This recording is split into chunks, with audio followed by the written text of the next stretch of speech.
আমার হাবিব বিশ্বনবী মুহাম্মদুর রাসূলুল্লাহ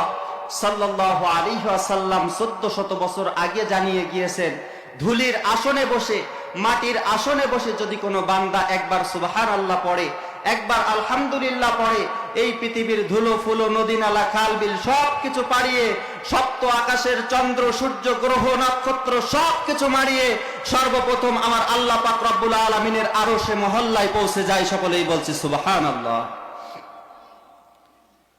কিয়ামতের কঠিন ময়দানে একটা মাত্র নেকির জন্য যেদিন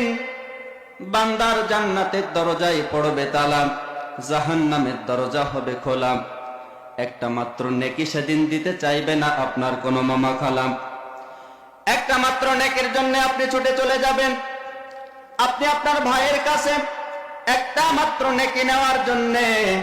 আপনি ছুটে চলে যাবেন, আপনি